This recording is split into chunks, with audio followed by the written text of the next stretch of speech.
প্রত্যেকেই আল্লাহর দিকে ফিরেন। আমরা মুসলমান, আমরা খামখেয়ালি করলে হবে না ভাইয়া। আর কেউ আল্লাহকে না চিনুক, আমরা ভুললে হবে না। নামাজ তো মুমিনের জন্য, সেজদা তো মুমিনের জন্য। প্রিয় বন্ধু, ইমানদার হিসেবে আমরা মুসলমান, আমাদের স্ত্রী সন্তান, আমাদের ঘর পরিবার যদি নামাজ না পড়ে, আল্লাহর কোরআন না পড়ে, এটা কার জন্য? 23 বছর মহান আল্লাহ পাক কার জন্য তাইলে কোরআন নাজিল করলেন? প্রিয় নবী সাল্লাল্লাহু আলাইহি সাল্লামের 23 বছরের এই মেহনত তাইলে কার জন্য? কাদের জন্য তিনি তায়েফে রক্ত ঝরাইলেন? কাদের জন্য তিনি উহুদে দান শহীদ করলেন? কাদের জন্য তিনি পেটে পাথর বাঁধলেন? কাদের জন্য 23টা বছর আল্লাহর নবী দুয়ারে দুয়ারে হাঁটলেন? আমরাই যদি নবীকে পছন্দ না হয়, আল্লাহর কোরআনকে পছন্দ না হয়, দোস্ত আমার, তো আল্লাহকে গ্রহণ করবে কে? রসুলকে ভালোবাসবে কে? কোরআন পড়বে কে? কে পড়বে? কোরআন শরীফে একটা সূরা আছে, শোনেন, 29 নম্বর পারাতে, মুরসালাত। কোরআনুল কারীমের 29 পারার শেষ সূরা মুরসালাত। এই সূরার মধ্যে একটা কথা আছে, আল্লাহ তাআলা 10 বার বলছে, যেটা একটু আগে বলছি। এক সূরাতে 50টা আয়াত, 50টা আয়াতের মধ্যে 10টা আয়াতেই বলছে আল্লাহ একই কথা, এক কথাই বারবার বলছে 10 বার। ওয়াইলুন ইয়াউমাইযিল লিল মুকাদ্দিবিন, এই কথাইটা, এটা 10 বার আছে গুণা, আমি নিজে গুনছি। তো 10 বার আল্লাহ বলছেন মিথ্যাবাদী, নাফরমান, আল্লাহর অবাধ্য যারা, শোনো, তোমাদের জন্য সেদিন জাহান্নাম, জাহান্নাম, জাহান্নাম, জাহান্নাম, আযাব। এভাবে 10 বার বলার পর সর্বশেষ ওই সূরার 50 নম্বর আয়াত, মানে শেষ আয়াতটা হইল, আল্লাহ বলেন ফাবি আইয়ি হাদিসিন বাদাহু ইউমিনুন। আমার বান্দা, বলো না এরপরে আমি আর কি বললে, কোন কথা নাজিল করিলে, আর কতবার বললে? 23 বছর কোরআন নাজিল করলাম, এক একটা কথা কখনো 10 বার, কখনো 80 বার, কখনো 32 বার। ইয়া আইয়ুহাল্লাযীনা আমানু বলছি 89 বার। এক এক কথা বারবার বারবার বারবার বারবার বললাম। 23 বছর অনবরত বললাম, 23 বছর নাজিল করলাম।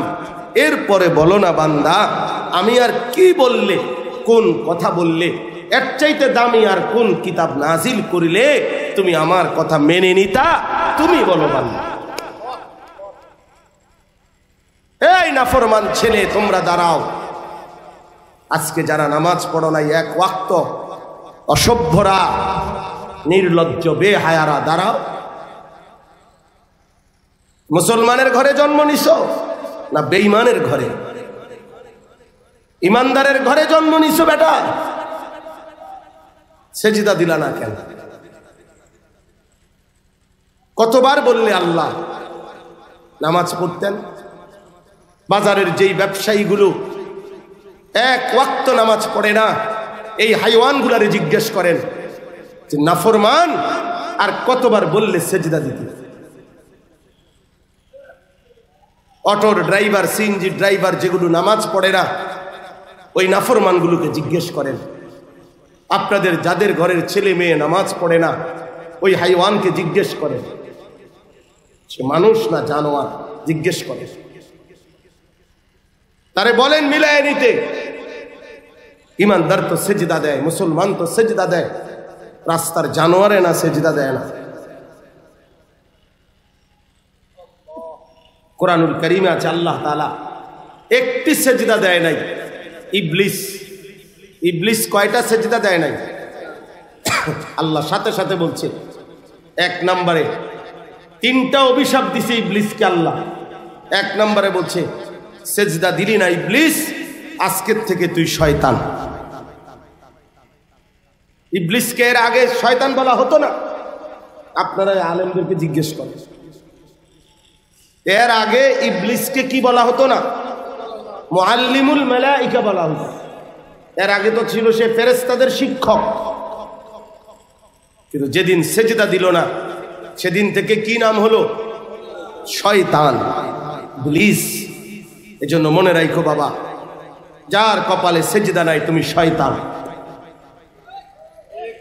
শয়তান, শয়তান, শয়তান, শয়তান, শয়তান।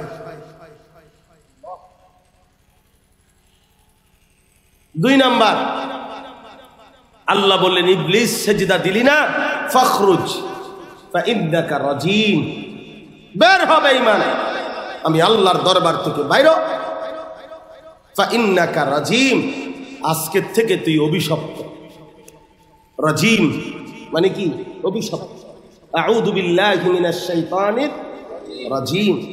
এই জন্য যে সেজদা দেয় না সে অভিশপ্ত, রাজিম।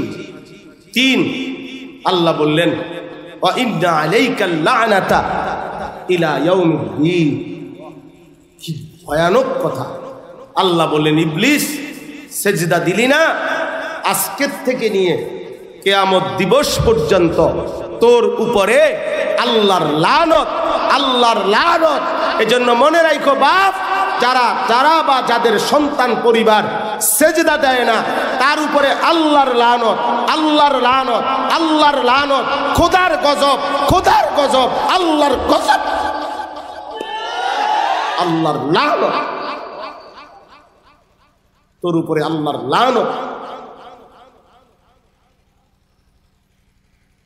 আল্লাহর লানত তোর উপরে।